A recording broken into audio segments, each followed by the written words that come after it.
Hey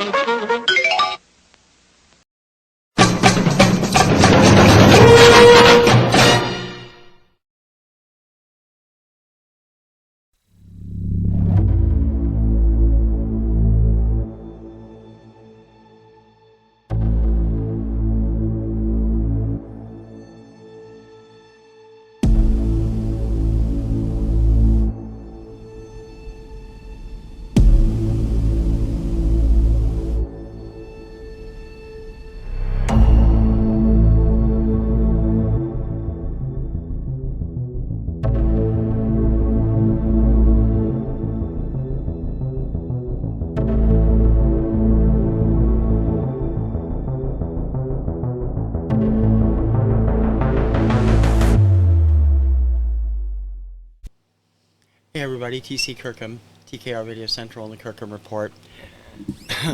This is just going to be me rambling, but it was supposed to be more. I'm going to have more stuff in it, but it's not going to be the way I had hoped it would be because I just got so busy during Eurovision week. But today is an anniversary that is seared into my mind forever. It's May 18th, and 45 years ago today, May 18th, 1980, was the day I will never forget. I'm lucky I wasn't in the deepest part of it, but it was still an incredible experience. At the time, my mom and I lived in Harrington, Washington. It's a small town 50 miles southwest of Spokane. We had been there since 1976 and would be there until the summer of 81. It was the third time in my life I'd lived in Harrington. I lived there when I was a little baby, and again when I was 6, going to kindergarten, and then we moved there after my mom and stepfather split up. We moved to Harrington again so she could be around friends that she knew.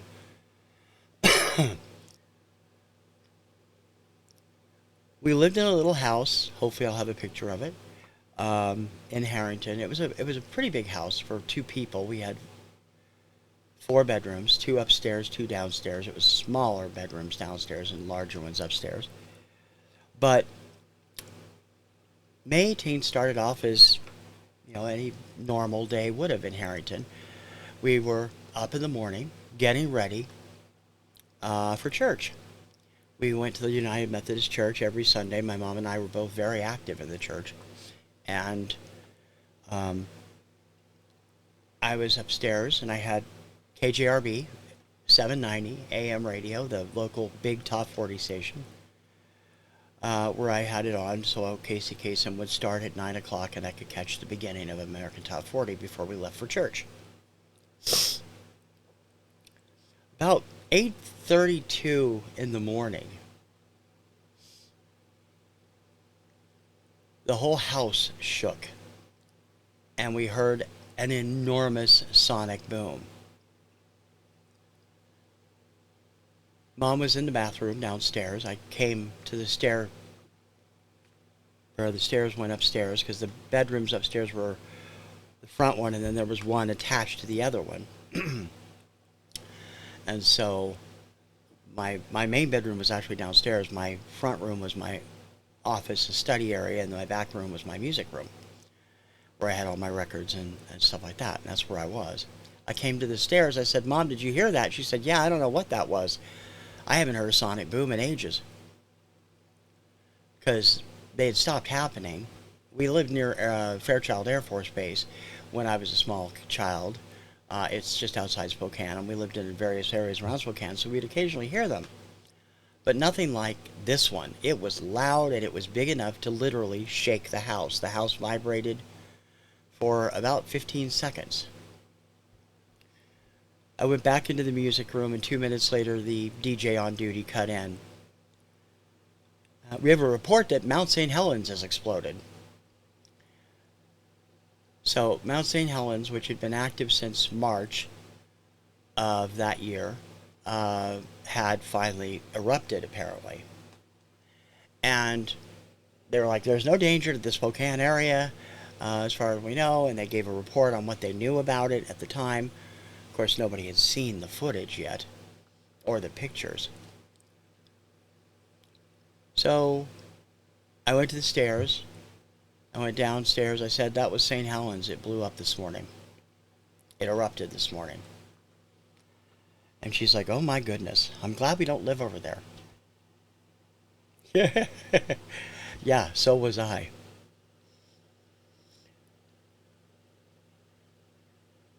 I, for some reason, did not stay for full church services. Today we left for church about 9:15. We weren't thinking anything of it. We said hi to Mrs. Jenkins, who was out in her garden. Mrs. Jenkins was our landlady. She lived a block away, but she kept a large plot of land in the rear part of our house that she kept her garden in, and asked us to keep an eye on it, water it when she couldn't get over, and we did. She was a very nice lady. We waved and we went off to church. Sunday school was over at 10:30, and I elected not to stay for church. I don't remember why. Usually I would, but on this particular morning, something told me I need to go home. So I went home. I got home about, I don't know, 11:15. We were 4 blocks from the church. Didn't take that long to walk. And Harrington's a small town. It only had, at the time, it had 500 and some people. Now it's down to under 400. But it was, you could walk the whole town in less than half an hour. So I walked back up to my house. Mrs. Jenkins was still out in her garden. And I went out and I chatted with her for a couple of minutes, asked her what she was planning or what she was growing. And we were laughing and chatting. I went back inside, poured myself a drink, and went in my bedroom and started doing something, studying something, I think. And it was getting close to 12 noon, and I had the radio on. I was listening to AT40. They were giving reports about Mount St Helens and what had happened. And at 11:45, 11:50, an enormous ash cloud is heading toward western Washington. So I didn't have any windows that faced west, or not directly west. We had southwest, and then where I was in the house, my little bedroom had no windows that I could get to. It was up high. It was a tiny one. It had a curtain over it. Bathroom didn't have a window that I remember, and Mom's room window was on the front, on her bedroom. So I went out front, couldn't see anything, went out to the kitchen, out to the little, there was like a former back porch that they had enclosed and made part of the kitchen, and looked out the window. And I have never seen anything like that in my life before. Now, I grew up in tornado country. Remember, I grew up part of my life in Ohio. So you guys know that from the Super Outbreak special I did last year. The sky was slowly turning pitch black, like you would see in a severe thunderstorm. I went in the living room, I turned on the television. Channel 2, KREM, was already on the air with footage from west of us, Yakima, Ellensburg, and a number of other places, who were now in total darkness. And ash was falling everywhere. My thoughts of getting lunch ready for Mom and I vanished for a couple of minutes. I got up, I calmed myself down. I was 17 years old at the time. Walked out the back door, calmly walked up to Mrs. Jenkins, and I said, Mrs. Jenkins, you need to go home. And she's like, well, why? It's just going to rain. I said, no, ma'am, that's Mount St. Helens. That's ash. You need to be in the house. They don't know what it's going to do. And she looked at me, and she looked frightened. Oh, my goodness, are we going to get buried? I said, I don't think so. But the people on the news are telling everybody to stay indoors. They don't know what it can do. Do you want me to walk you home? Because she lived a block away. And she's like, no. Help me put my equipment away. Because they owned what used to be Harrington's lumber house was right next to us. It was a lumber yard. And they owned that, and they'd closed it years ago and now used it as a warehouse. So we walked over, and I helped her put her rake and stuff away, and watched her as she started to walk down the street, and I wished her well. and I went back in the house. It was now just about noon.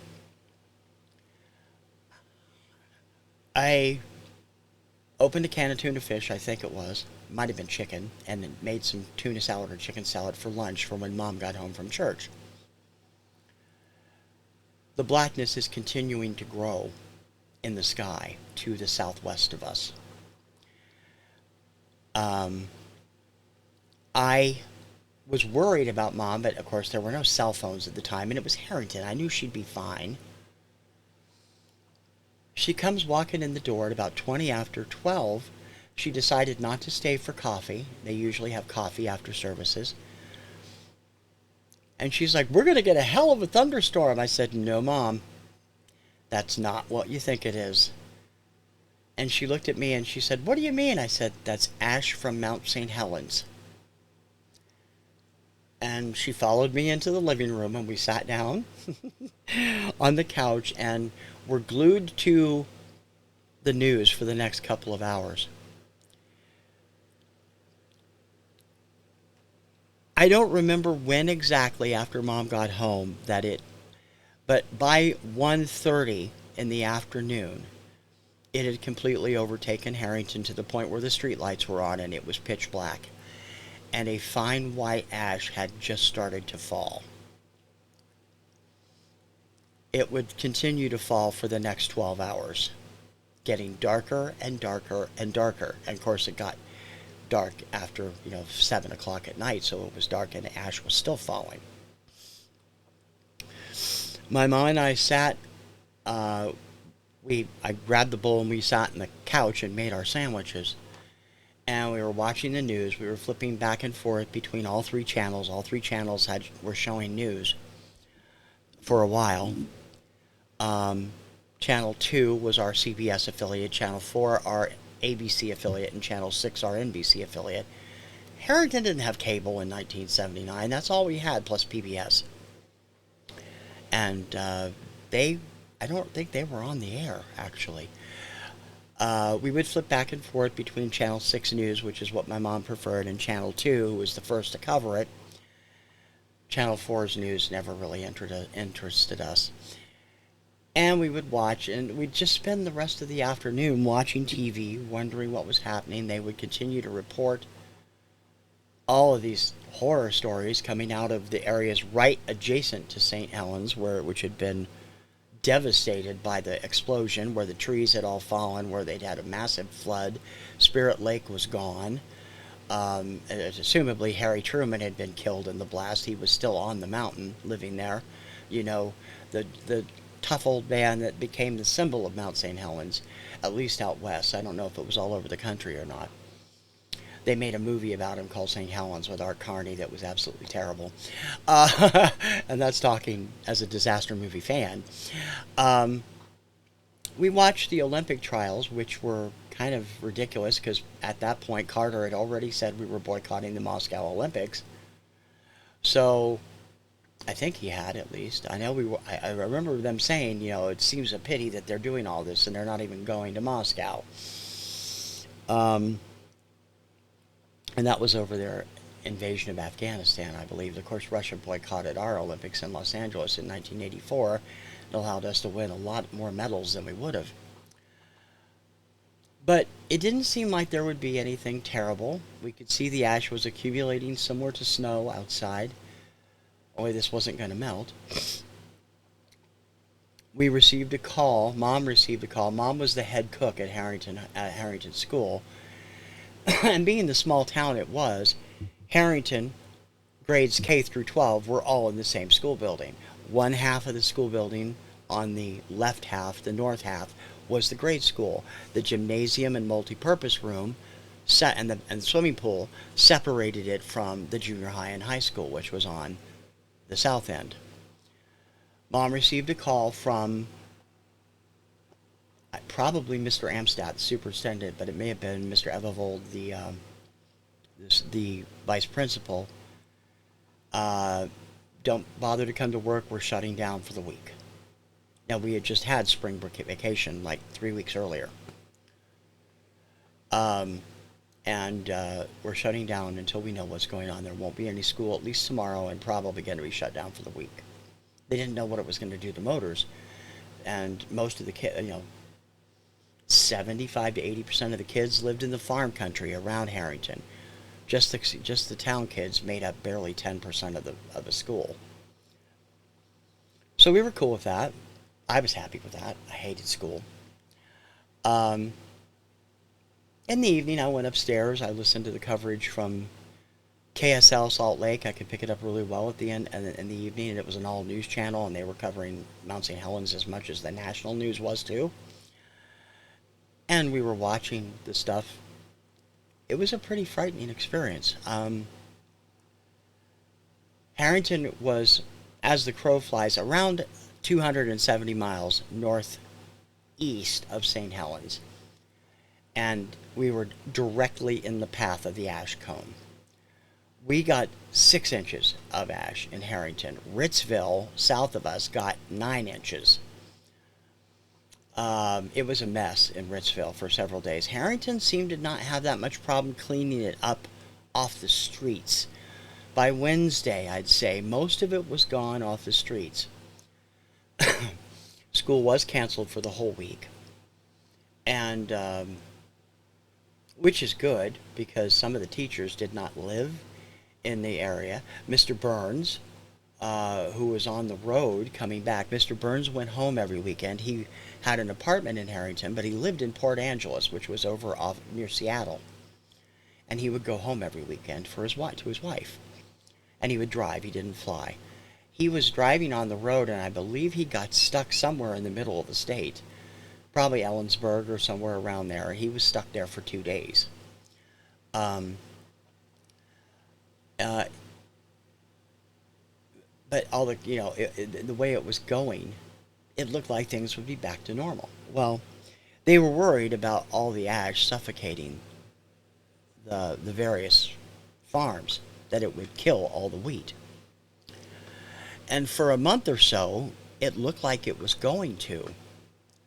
But when harvest started that August, there was such a surplus that both grain elevators in town were overflowing, so much to the point where there were 3 giant piles of grain stacked up next to the main elevator.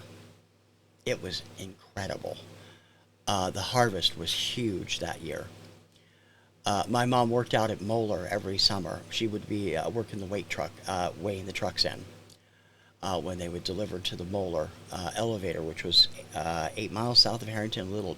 Just a little hole in the wall with the weight and the elevator and a few houses. One of my classmates lived there, and it was huge too.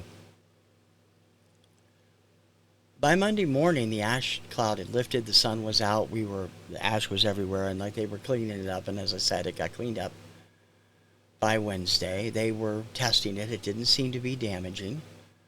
Try not to breathe it in. Try not to start, don't use your windshield wipers. It'll cut holes in your glass.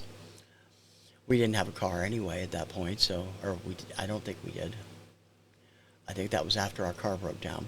And, life went on as usual. But living through that was a pretty incredible experience. It was 45 years ago today, May 18th, 1980.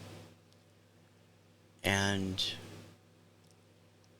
I wish we had a video camera so I would have had a video record of what we saw. Mrs. Jenkins made it through fine. They called us on the phone on Wednesday and said that their kids were coming in to make sure they had to help clean them up, because they had quite a bit in there. They had a house with a large yard and stuff, and they were coming in, made sure we were okay, and we were. It was more psychological than physical when it came to frightening. I mean, the ash didn't really hurt you unless you breathed it in really hard. And we took great pains not to do that. We'd wrap our face with a towel or whatever whenever we went outside to shovel, because we had sidewalks to shovel to get rid of it, into a pile that Mr. Jenkins was going to have picked up by a service from Spokane the following week. And I did all that work. And I didn't have any problems with it. It was a surreal day and a surreal evening because most of the network news coverage had specials on about it, and it was weird watching it.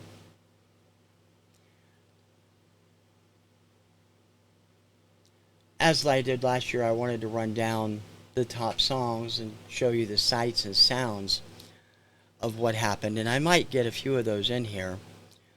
I don't know, but I can tell you on the radio that day, what was on the radio that day. The top 10 songs in America at the time Mount St Helens exploded. Number 10 was Cars by Gary Newman. Number 9 was Ride Like the Wind by Christopher Cross. Number 8, Hurt So Bad by Linda Ronstadt. Number 7, Stomp by the Brothers Johnson. Number 6, Biggest Part of Me by Ambrosia. Number 5 was Sexy Eyes by Dr. Hook. And number 4 was Don't Fall in Love with a Dreamer by Kenny Rogers and Kim Carnes. Number 3 was Lost in Love by Air Supply. Number 2, Funky Town by Lip Sync. And still at number 1 that week was Call Me by Blondie. Those songs, along with Against the Wind, The Rose, Coming Up, Brass in Pocket, She's Out of My Life, they were all on the radio that day. And having the radio on after about 4 o'clock and going upstairs listening to music and news coverage and music, I think helped keep us calm. Mom stayed perfectly normal. She was worried, but not overly scared. And ultimately, we made it through. It was not something that you wouldn't survive. We were too far away to be affected by the blast itself.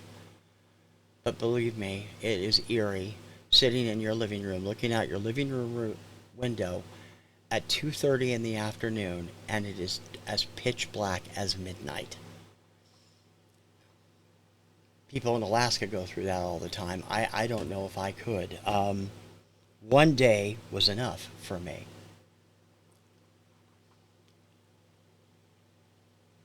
And I just thought maybe you might be interested in hearing about it.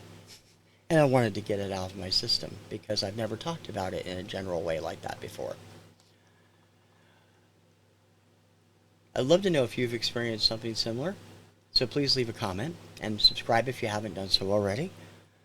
And even if you were across the country, what do you remember about the eruption of Mount St. Helens on May 18th, 1980? I'd like to know. I'd like to know how old you were, what you remember seeing on TV, or if you were in Washington State, what you remember seeing, because the Seattle area didn't get anything. Walla Walla didn't get much of anything. It all went up through Wenatchee, Ellensburg, Ritzville, Harrington, Spokane, and up that way. And it was a surreal experience that I will never forget. Thank you for taking the time to watch. I appreciate it. I'm T.C. Kirkham, TKR Video Central and the Kirkham Report. I will see you on the interwebs. Hopefully, not living through any more volcanoes. Ciao, baby.